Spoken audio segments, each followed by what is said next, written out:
Assalamualaikum warahmatullahi wabarakatuh. Halo semuanya, perkenalkan nama saya Siti Intan Kurnia, mahasiswi dari Universitas Siber Asia, Program Studi Manajemen PJJ S1 dengan NIM 25010101010. Pada kesempatan kali ini, saya akan memaparkan sebuah topik yang menjadi fenomena di masyarakat kita, yaitu krisis jebakan pinjaman online atau pinjol. Fenomena ini tidak hanya menjerat masyarakat berpenghasilan rendah, tetapi ironisnya sudah merambah secara masif ke kalangan intelektual seperti mahasiswa. Melalui presentasi ini, kita akan membahas lebih dalam apa yang harus dilakukan oleh 3 pilar utama, yaitu pemerintah selaku regulator, konsumen selaku pelaku ekonomi, dan mahasiswa selaku agen perubahan. Mari kita mulai pembahasannya. Sebelum masuk ke solusi, kita harus memahami mengapa masalah ini begitu masif. Industri finansial teknologi berkembang sangat cepat, namun sayangnya kecepatan ini tidak diimbangi dengan literasi keuangan masyarakat yang memadai. Pinjol sendiri menawarkan kemudahan yang luar biasa, cukup bermodalkan KTP dan foto wajah, dana cair dalam hitungan menit. Namun bunga harian yang tinggi dan denda keterlambatan membuat total tagihan bisa berkali-kali lipat dalam waktu singkat. Kemudahan inilah yang menjadi jebakan. Banyak masyarakat dan mahasiswa yang tergiur tanpa membaca syarat dan ketentuan, termasuk membiarkan aplikasi mengakses seluruh kontak di ponsel mereka. Akibatnya, ketika terjadi gagal bayar karena bunga eksponensial, muncul tindakan penagihan yang tidak manusiawi, mulai dari intimidasi hingga penyebaran data pribadi yang merusak mental dan masa depan korban. Lantas, apa yang harus dilakukan oleh pemerintah? Pemerintah melalui sinergi antara OJK, Kemenkominfo, dan kepolisian tidak bisa lagi menggunakan pendekatan yang pasif atau sekedar memblokir aplikasi setelah ada laporan.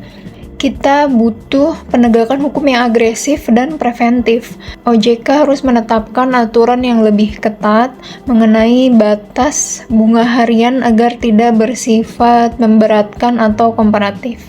Pemerintah wajib mendorong kurikulum literasi keuangan sejak dini agar masyarakat paham bagaimana cara mengelola utang secara sehat dan legal. Selanjutnya, kita beralih ke sesi konsumen. Sebagai konsumen, kita harus menjadi benteng pertahanan bagi diri kita sendiri. Seperti menerapkan prinsip 2L, yaitu legal dan logis. Sebelum menekan tombol setuju, konsumen wajib memeriksa apakah aplikasi tersebut terdaftar resmi di OJK atau tidak.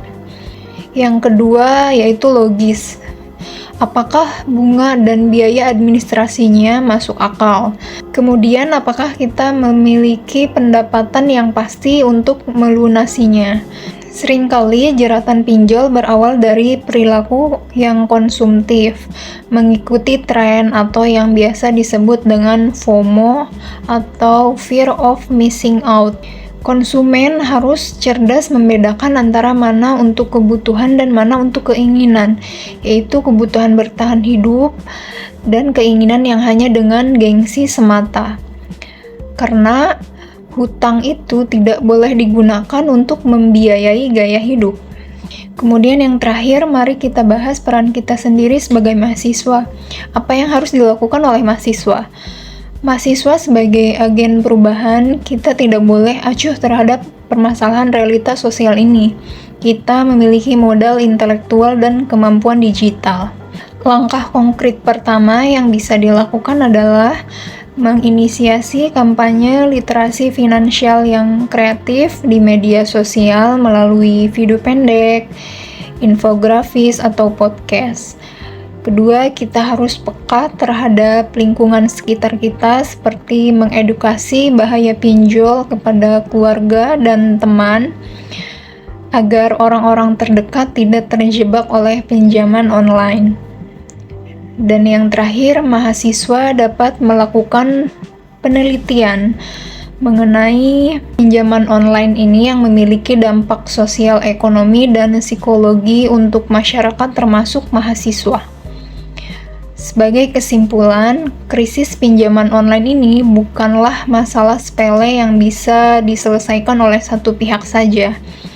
Diperlukan sinergi 3 pilar, yaitu ketegasan regulasi dari pemerintah, kebijakan finansial dari konsumen, serta kepedulian aktif dari kita selaku mahasiswa. Untuk itu, mari kita cegah bersatu untuk melindungi diri dan bersama dari jebakan pinjaman online, serta aktif belajar literasi keuangan dan membagikan pengetahuan kepada keluarga, teman, dan masyarakat luas. Bersama-sama mewujudkan Indonesia bebas dari pinjaman online yang ilegal. Semoga pemaparan ini dapat membuka mata kita untuk lebih bijak secara finansial dan lebih peduli terhadap sesama. Mungkin itu saja yang dapat saya sampaikan. Terima kasih. Wassalamualaikum warahmatullahi wabarakatuh.